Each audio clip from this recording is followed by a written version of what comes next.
When you have as many outdoor pursuits as I do, you learn pretty quickly that you have to repair your own equipment, or else you'd go broke trying to pay other people to make all your repairs for all of your bikes, your canoes, your fishing equipment, and everything else that goes with it. That's why over the years, I've learned to repair all my own bikes, make some of my own fishing lures, and even tie my own flies. Recently, I've taught myself how to build some of my own toys. It started with a stand-up paddleboard. It took me an entire winter to build, but it turned out to be the perfect project for a long winter. So when I saw a video of Beau Miles making his own scrap wood paddle, I knew I had to do this. There's something so immensely satisfying about building the tools you need to go outside.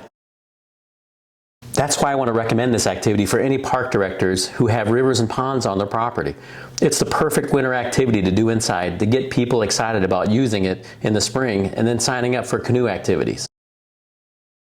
Since I work for R.L. Turner, we have piles of scrap wood, so finding some was quite easy to do. The key piece of junk wood, though, is the shaft. This has to be solid. So to start, I found some old wheelbarrows that were slated for the dumpster. I took them apart and kept the wooden handles. Since I like the look of two-tone paddles, I found a stash of oak trim that was collecting dust in a corner. I took home all my treasure and used one of my canoe paddles as a template. When you lay it out and start gluing the wood, I gotta admit, it looks about as ugly as a chihuahua in a rainstorm. Once the glue is dry, then you can cut it into basically a paddle shape. Oh, it's still ugly, but you can begin to see its form.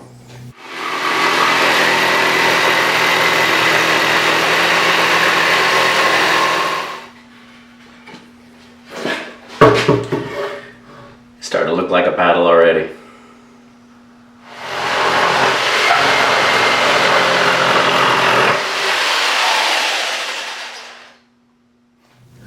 Now for the fun part. When I first started using a planer in high school, I was afraid of this tool.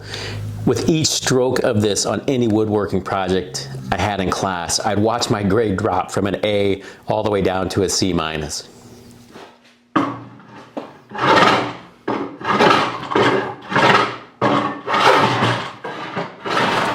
that I'm older and have more patience, each shave of the planer makes the paddle more beautiful.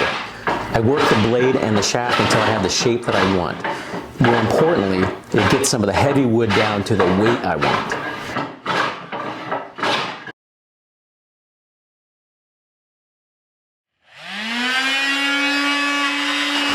Now it's time to sand it. I sand it, I sand it again, I sand it more. Then I take a break and, well, I sand it some more.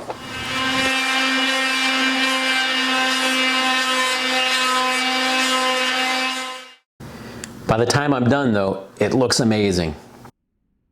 Now it's time for the finish. For added strength, I add some fiberglass to the blade and the handle. Then guess what? I sand it some more.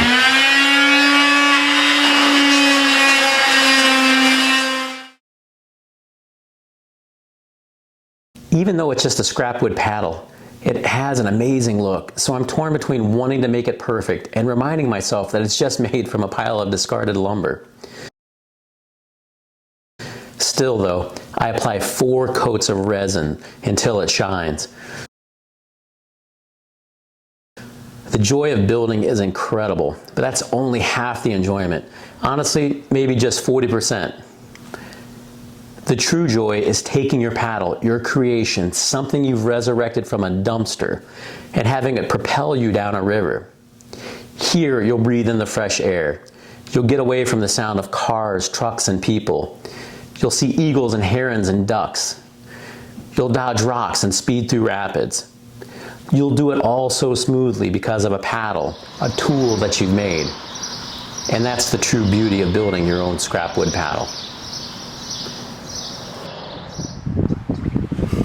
I'm pretty pleased with how the paddle turned out. It's sturdy, it's light. I've already hit a few rocks and it just bounces right off of it.